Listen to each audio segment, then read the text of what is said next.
Bonjour les amis, c'est Nicolas, je suis ravi de vous retrouver sur la chaîne.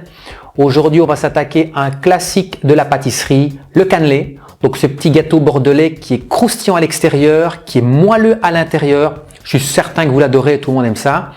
On va faire la recette traditionnelle. Alors si vous êtes prêts, c'est parti! Pour les ingrédients, on aura besoin de 50 centilitres de lait, de 55 g de beurre, de 125 g de farine, de 250 g de sucre semoule, d'un œuf entier et de 3 jaunes d'œufs, d'une gousse de vanille et d'une cuillère à soupe de rhum brun. Je vous mettrai dans la description tous les ingrédients de la recette. Dans une casserole, j'ai placé le lait avec le sucre, le beurre et la gousse de vanille grattée. On va porter ce mélange à ébullition. Voilà le lait bout, c'est suffisant, on va laisser refroidir tranquillement, ça permettra à la vanille de bien infuser et de diffuser tous ses arômes.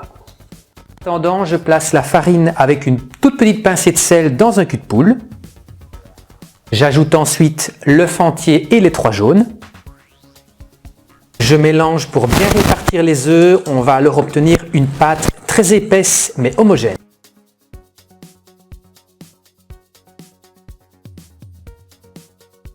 J'incorpore maintenant le lait vanillé progressivement, il ne faut pas mettre tout d'un coup sinon vous risquez d'avoir des grumeaux.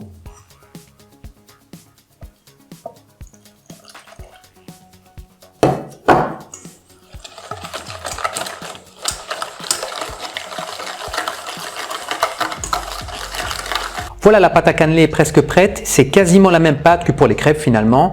Il ne reste plus qu'à ajouter le rhum. Alors c'est évidemment pas obligatoire, mais le rhum ça apporte tout de même un petit goût si caractéristique au cannelé.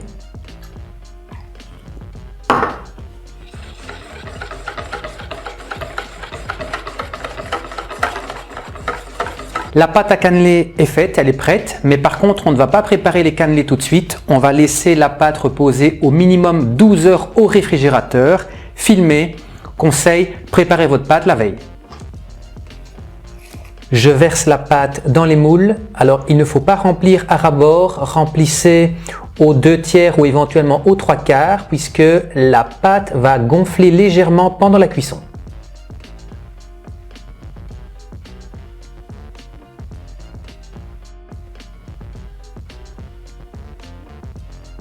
Pour la cuisson, on conseille généralement des moules en cuivre. C'est vrai que le moule en cuivre, vous allez avoir une dorure qui va être plus prononcée, vous allez avoir une cuisson plus homogène par rapport au moule en silicone. Mais je sais que beaucoup de personnes n'ont pas de moule en cuivre tout simplement parce qu'on ne fait pas des cannelés très souvent. Donc si vous avez des moules en silicone, pas de problème, ça fonctionnera aussi. Par contre, il y a quand même une différence entre les deux. Si vous avez des moules en cuivre, vous allez mettre votre four sur 300 degrés, vous allez cuire vos cannelés pendant 5 à 6 minutes à 300 degrés et puis vous allez poursuivre la cuisson pendant 20, 25, 30 minutes à 180 degrés.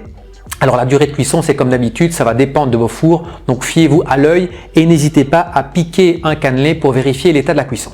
Si par contre vous n'avez pas des moules en cuivre et que vous avez des moules en silicone, là par contre ça va être différent.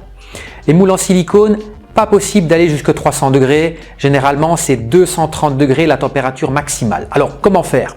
Là ce que je vous conseillerais, c'est de mettre votre four sur 220-225 degrés, de cuire alors vos cannelés pendant 6 à 7 minutes à cette température-là pour donner un bon coup de chaud à l'extérieur et avoir une belle dorure et le côté croustillant du cannelé. Et puis vous poursuivez la cuisson à 180 degrés, toujours entre 20 et 30 minutes, comme c'est le cas pour les moules en cuivre.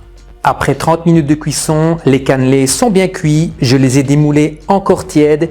Ils sont légèrement dorés à l'extérieur. Ils auraient été plus dorés si on avait utilisé des moules en cuivre, mais comme je vous l'ai dit précédemment, le moule en silicone permet une bonne cuisson, mais une dorure un peu plus petite. Le mieux, c'est de les déguster juste tièdes quand ils viennent de sortir du four. Maintenant, vous pouvez également les préparer à l'avance et les réchauffer, ça marchera tout aussi bien. Et bien voilà, cette vidéo sur les cannelés est terminée. Vous voyez, c'est extrêmement simple à réaliser. Si vous avez aimé, n'hésitez pas à lâcher des pouces bleus, à commenter et à partager cette vidéo sur vos réseaux sociaux. On se retrouve la semaine prochaine pour une nouvelle recette en vidéo. Bonne semaine à tous!